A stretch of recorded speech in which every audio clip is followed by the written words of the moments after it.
चलो देखो, आज हम बताने वाले हैं कि अगर बच्चों को जो क्लास 10 पास आउट है या क्लास 11th में है या क्लास 12th में भी है, उन बच्चों के लिए आगे अगर आपको किसी को साइंटिस्ट बनने का है तो how to become scientist, what is the way for becoming scientist. Okay, सबको पता है उसके लिए सबसे मेन एग्जाम कौन सी रहती है बच्चों? KVPY, right. KVPY is the main examination.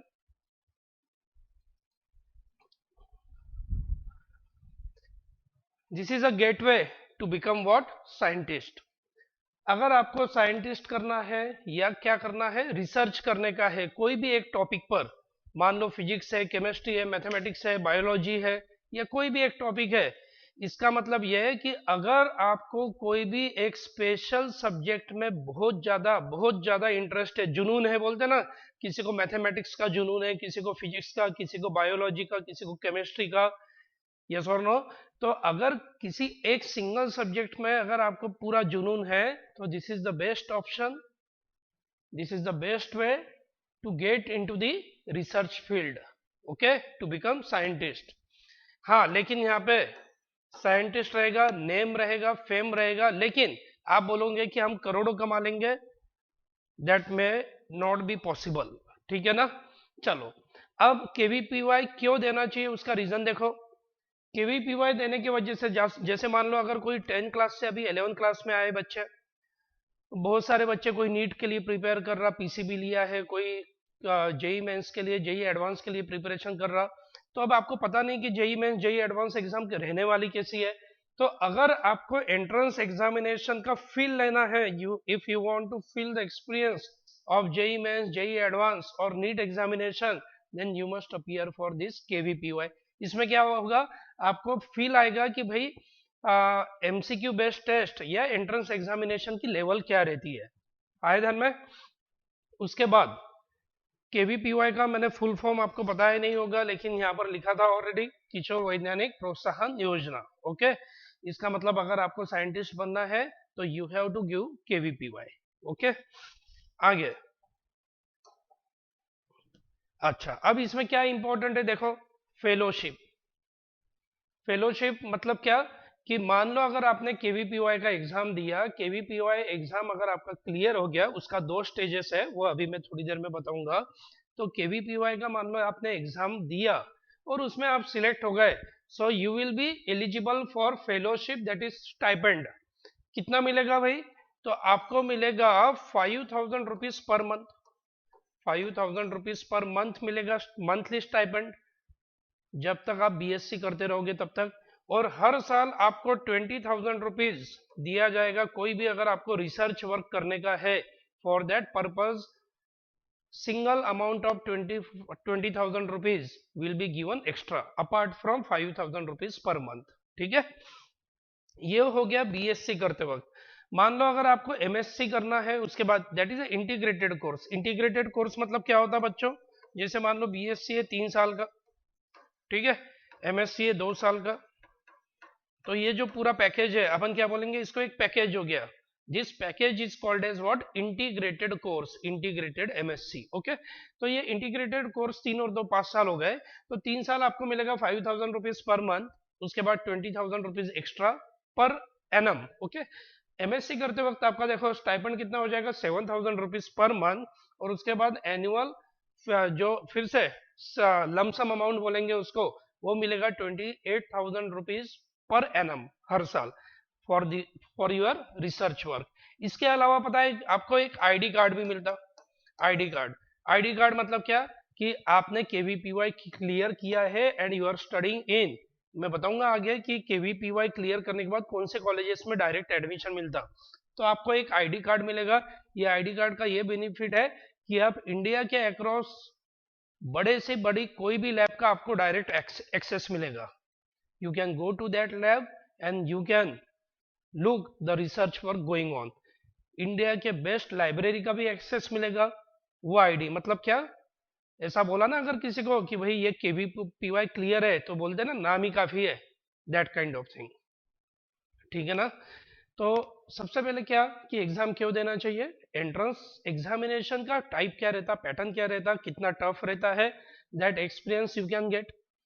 उसके बाद ये हो गया मंथली स्टाइपेंड। हाँ, अगर कोई जा रहा होगा कि भाई मुझे 5,000 रुपये महीना मिलेगा, 7,000 रुपये महीना मिलेगा बाद में, उसके लिए जाना है तो don't try for KVPY. It is purely for research work, and if you have any strong means, if you are willing to study any single subject like mathematics, physics, chemistry, biology, for that you must try for KVPY. Okay, चलो अब देखो इसमें examination में क्या क्या रहता है वो। जैसे मान लो ये ऐसे लिखा है, ऐसे मतलब ये ऐसा समझ लो कि ये कोड है, 3 कोड है KVPY ऐसे। इसका मतलब क्या, जो राइट नाउ क्लास 11th में है, मतलब जो क्लास 10 से क्लास 11th में आए वो बच्चों के लिए क्या कोड रहेगा, ऐसे। ठीक है, SX रहेगा कोड। जो 11th से 12th में जाने वाले हैं, अभी इस साल 11th से 12th में जाने वाले हैं, उनके लिए क्या रहेगा, SX कोड। और SB कोड किन के लिए रहेगा, जो फर्स्ट ईयर BSc में है, चाहे कोई भी फील्ड रहे तो BSc में है, that details will be there in the advertisement. I will show you at the end. Okay, तो KVPY एग्जाम के 3 कोड है। जो 10 से 11th में आए बच्चे उनके लिए ऐसे, जो 11th से 12th में आए उनके लिए SX, और जो राइट नाउ BSc के फर्स्ट ईयर में है, इसका मतलब सीधी बात है कि जो 12th पास आउट है, क्योंकि जो 12th पास आउट है that will be in first year of BSc, वो हो गए SB। तो 3 टाइप के स्टूडेंट एलिजिबल है KVPY देने के लिए। Is it okay? इसका मतलब क्या, जब आप KVPY का फॉर्म भरोगे तब आपको तीनों में से एक ऑप्शन सिलेक्ट करने का है, whether you are applying for SA और SX और SB। अच्छा, इसका स्टेप्स क्या रहता, सिलेक्शन का क्राइटेरिया क्या रहता? तो सीधा बात है कि पहले रहेगा आपका exam, that is called as aptitude test. That is called as aptitude test. क्या रहेगा that I will tell you after some time. और सेकंड क्या रहेगा, इंटरव्यू। इसका मतलब 2 स्टेप है, एक है एग्जाम, एप्टीट्यूड एग्जाम, आपका जो साइंस का आपने 10 क्लास 11 क्लास में जो पढ़ा है उसका एग्जाम, और सेकंड स्टेप इंटरव्यू। इस साल के लिए खुशखबरी क्या है बच्चों के लिए, कि ड्यू टू कोविड-19 the interview step is cancelled. Interview नहीं होंगे इस साल। इसका मतलब डायरेक्ट सिलेक्शन अकॉर्डिंग टू क्या होगा, exam, there will be no interview, that is mentioned in the advertisement. अगर आप KVPY, बहुत सारे बच्चों को दिमाग में चालू होगा कि भाई KVPY हो गया तो क्या हो गया, मतलब कहाँ एडमिशन मिलेगा? तो डायरेक्ट एडमिशन मिलता है आपको, देखिए IISc बेंगलोर में डायरेक्ट एडमिशन। IISc पता है सबको, you can Google it. IISc क्या है, Indian Institute of what Sciences, Bangalore का। This is the premium institute just like IIT। जैसे इंजीनियरिंग का क्या है बेस्ट इंस्टीट्यूट इंडिया में, IIT, वैसे ही साइंस का मान लो BSc MSc किसी को करना है तो that is the best institute in India. और उसके बाद ये आईसर के कॉलेजेस है, you can go through it. Okay, ये सभी आईसर के कॉलेजेस है। तो मैंने क्या बोला आपको, अगर आप KVPY क्लियर हो गए then there will be direct admission for BSc and MSc, there will be direct admission. एक और चीज तब मैं बताना भूल गया कि जो 5,000 रुपीज या 7,000 रुपीज पर मंथ का स्टाइपेंड है वो हर साल रिन्यू होगा। रिन्यू होगा मतलब क्या, कि आपका देखा जाएगा परफॉर्मेंस कैसा है। ऐसा नहीं होगा कि भाई फर्स्ट ईयर में आप फेल हो गए, मार्क एकदम कम मिले तो आपको सेकंड ईयर में मिलेगा, no, it depends on the percentage you scored. I think so there may be a criteria of 60%, ठीक है ना, in BSc first year second year final year and MSc first year second year. तो फिर से देखो अपने topic पर आ जाओ कि अगर KVPY आपका क्लियर हुआ तो ये आईसर के ये सभी इंस्टीट्यूट, और एक IISc बेंगलोर में क्या होगा आपका डायरेक्ट एडमिशन। ओके, ये IISc बेंगलोर का है, ये आईसर पुणे का फोटो है। चलो देखो, अब इसके लिए सर पढ़ाई कैसे करेंगे?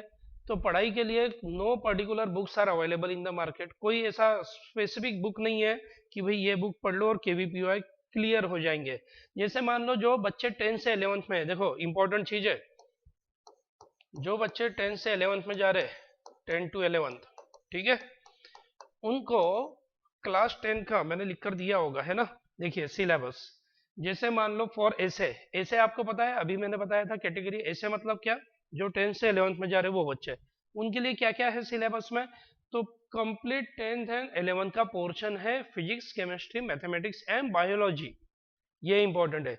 मान लो अगर किसी ने बायोलॉजी ड्रॉप किया है तो भी आपको 11th में बायो देना ही पड़ेगा, ठीक है। अब उसके लिए क्या करेंगे सर, ये देखिए इंपॉर्टेंट क्या है, एसआई के लिए चारों सब्जेक्ट है, और एसएक्स, एसएक्स मतलब क्या, जो बच्चे कहाँ से कहाँ जा रहे हैं, 11 से 12 में जा रहे हैं, उन बच्चों के लिए क्या है, आइदर पीसीएम और पीसीबी। इसका मतलब ये हो गया कि जो 11 क्लास के बच्चे हैं उनको बायो देना ही है। बायो कहाँ से पढ़ेंगे, तो सीधा बात है, जो क्लास 10th में हुआ है आपका सीबीएसई में या स्टेट बोर्ड में वो पढ़ लो, 11 का कोई बुक ले लो वो पढ़ लो।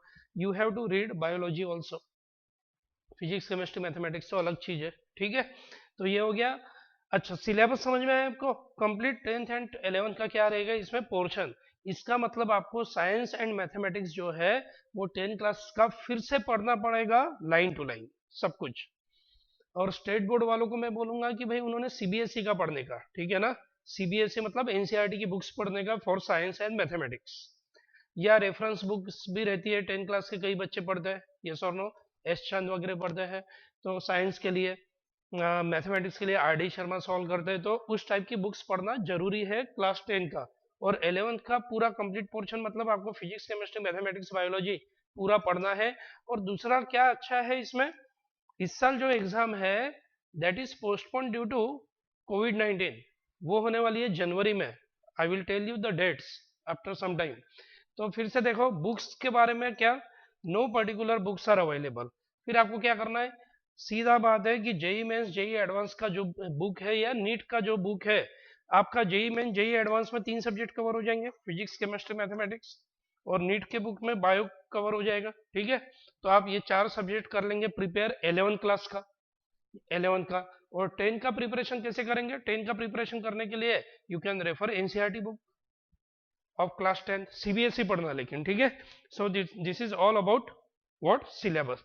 What is the difficulty level, इसका जो डिफिकल्टी लेवल है वो रहेगा जेई मेंस एडवांस के लेवल का पेपर रहेगा, ठीक है।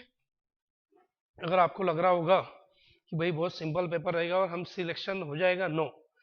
क्यों, उसका कारण है ये कि लाखों बच्चे देने वाले हैं एंट्रेंस, और उसमें सिर्फ हंड्रेड्स क्या है सिलेक्शन, हंड्रेड्स मान लो या थाउजेंड्स मान लो, तो लाखों में 100 या 1000 का सिलेक्शन होना है। तो आपको समझ में आ रहा सप्लाई वर्सेस डिमांड का रेशियो, सप्लाई बहुत है, सॉरी डिमांड बहुत है लेकिन सप्लाई कम है, ओके। तो सप्लाई डिमांड का रेशियो जो है, इसके वजह से ये एग्जामिनेशन या इसमें सिलेक्शन करना बच्चों का खेल नहीं है, आसान खेल नहीं है। आपको कहीं ना कहीं जबरदस्त नॉलेज चाहिए, फिजिक्स का, केमिस्ट्री का, मैथमेटिक्स का और बायोलॉजी का, चारों सब्जेक्ट का 11th वालों के लिए। 12th वालों के लिए आइदर पीसीएम और पीसीबी का अच्छा नॉलेज चाहिए, ठीक है। कहाँ से पढ़ना है that I have already told you, कि जेई मेंस एडवांस की बुक्स पढ़ लो, पीसीएम की, नीट की पढ़ लो, बायो की। तो अगर अच्छे से अगर पढ़ाई की, आपका कॉन्सेप्ट अगर क्लियर है, देखो कहीं भी ऐसा नहीं दिया है। अब सर आप बोलोगे कि सर पेपर किस पैटर्न का आता है, तो paper will be available on the website, I will tell you the name of website also, okay.